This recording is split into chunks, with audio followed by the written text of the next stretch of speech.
This year is the 17th Ronghali Bihu we are celebrating in the school. It's an annual function around the month of April, May. We celebrate this Ronghali Bihu along with the people of Assam. And it is the main purpose of this celebration is to inculcate certain values in the minds of young generation that are growing up, to respect the culture of every people and also to appreciate and also live the culture. So when we are able to organize such function in the school, the growing generation of this place will also get into that culture of respecting as well as growing the culture. And that is very, very important. That will also help them to appreciate other cultures as well. And Assam is a state with so many diverse cultures and languages. And if we are able to appreciate and accept the culture of one, we are able to accept and appreciate others' culture as well. And in that way, we will be able to bring about that unity in diversity and also communal harmony among people. And that is the intention as well as purpose of our this Ronghali Bihu celebration in the school. We have got the program is consist in having this what you call the workshop by the students. Then also we have got exhibition divided given to different houses in order to exhibit the traditional things of Assam, as well as dress code, the food habit, and also the attire. All those things have been displayed by the various houses. And also we have got a competition by the various houses in the Bihu dance. And also there are some traditional games have been organized for the children. All this they will learn by participating in it. And also we have got students from different communities here.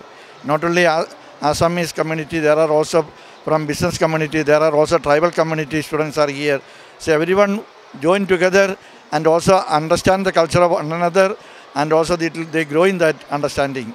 নহয় ব্যতিক্ৰমী মানে Don বস্কোই শিক্ষাৰ ক্ষেত্ৰত তাৰ leadership দি আহিছে আৰু যিসকল খুব সচেতন পিতৃ মাতৃ তেওঁলোকে সাধাৰণতে ডন বস্কোখন পছন্দ কৰে বিভিন্ন কাৰণত। এটা হ'ল তোমাৰ ডিচিপ্লিন আৰু শিক্ষাৰ ক্ষেত্ৰত কোনো কম্প্ৰমাইজ নাই আৰু সাংস্কৃতিক ক্ষেত্ৰতো তেওঁলোকক কিন্তু এটা যিখিনি প্ৰয়োজনীয় সেই শিক্ষাখিনি ইয়াত দিয়াৰ কিন্তু ব্যৱস্থাটো আছে।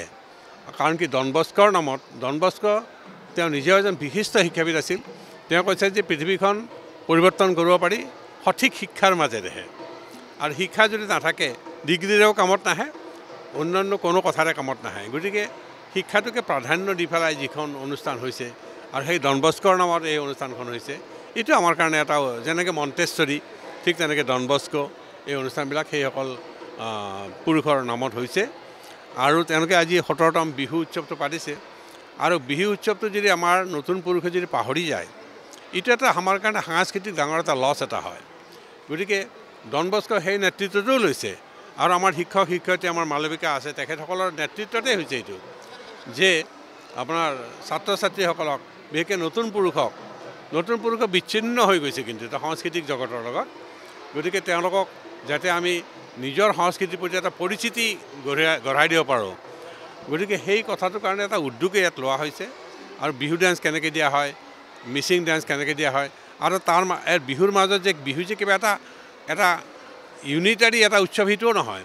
সকলো ধৰ্মৰ সকলো মানে আমাৰ কমিউনিটিৰ বা সকলো ধৰ্মাৱলম্বীৰ বা সকলো কমিউনিটিৰ এইটো এটা উৎসৱ হয়। গতিকে বহাগ বিহু বুলি কৈছোঁ, আৰু বহুতেই ইয়াৰ নামটো হয়তো বিষুৱ বুলি কৈছে, বেলেগে বিভিন্ন নামেৰে কৈছে। গতিকে আৰু এইটো এটা স্প্ৰিং ফেষ্টিভেল, মানে বসন্ত কালত হয়। আৰু এইটো কথা হয় কি আজি ইংলেণ্ডতো এইটো হৈছে যে উইণ্টাৰ কামছ কেন স্প্ৰিং বি ফাৰ বিহাইণ্ড, কৈছে যে তাত উইণ্টাৰ আহিছে, উইণ্টাৰ আহিলে এটা সময়ত স্প্ৰিঙো আহিব। তাৰমানে তাতে স্প্ৰিঙৰ কাৰণে কিন্তু সকলোৱে প্ৰতীক্ষা কৰে। গতিকে বসন্ত উৎসৱ মানে স্প্ৰিং। গতিকে সেইটোতো আপোনাৰ ইংলেণ্ডতো সেই কথাটো আছে যে স্প্ৰিং টাইম, আৰু স্প্ৰিং টাইমটো কি বুলি কয় ইউথফুলনেছ বুলি ধৰে।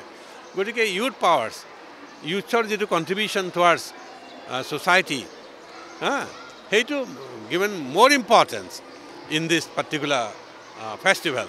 গতিকে আমি সেই আৰু Don Bosco is taking a lead, আৰু এইটো এটা পৰম্পৰা কৰিছে। আৰু বহুত অনুষ্ঠানতো এই কথাটো কৰা নাই। গতিকে এইটোও আমি লক্ষ্য কৰিছোঁ যে Don Bosco has taken a lead, Don Bosco has taken I lead it very seriously. আৰু সেইকাৰণে মই ভাবোঁ যে ইয়াৰ দ্বাৰা গোটেই জাতিটোৰ এটা উন্নত হ'ব আৰু সংস্কৃতিৰ লগত তেওঁলোকৰ এটা পৰিচিত ঘটিব আৰু ইয়াতে যিবিলাক ষ্টল দিছে দেখিছোঁ যে কিমানবিধ শাক আছে, কিমানবিধ বস্তু আছে, পিঠা কেনেকৈ বনোৱা হয়, এই গোটেইবিলাক কথা কিন্তু অল ইনক্লুচিভ সেই কথাবিলাক ইয়াত অনা হৈছে। আৰু মই ভাবোঁ এনেধৰণৰ অনুষ্ঠান ছাত্ৰসকলৰ মাজত এটা ইউথফুলনেছ আৰু এটা কালচাৰেল কনচিয়াছনেছ আৰু এটা কমিউনেল এমিটি, কমিউনেল হাৰমনি, এই গোটেইখিনি কিন্তু কৰিব এবাভ ৰিলিজন, যিটো আমাৰ ঠেক ৰিলিজন বুলি কয়, সেইটো আমাৰ কাৰণে ইম্পৰ্টেণ্ট বুলি হয়। আৰু তেওঁলোকক আৰু এটা ডাঙৰ কাম কৰি মানে ঋতুৰ যিটো পৰিৱৰ্তন, ঋতু পৰিৱৰ্তনৰ লগে লগে বহাগটো হ'ল এটা কাল্টিভেশ্যনৰ বিগিনিং অফ কাল্টিভেশ্যন, ৰঙালী বিহুটো। গতিকে সেই কথাটো আমি আমাৰ ইয়াত দেখা পাইছোঁ। গতিকে মই ভাবোঁ এই অনুষ্ঠানটো অহাবাৰ আৰু ইয়াতকৈও ভালকৈ হওক। আৰু our principal is there, his leadership we have absolute faith in him. গতিকে he is also' taking part in it. গতিকে next time it will be definitely far better. Thank you so much. Sir.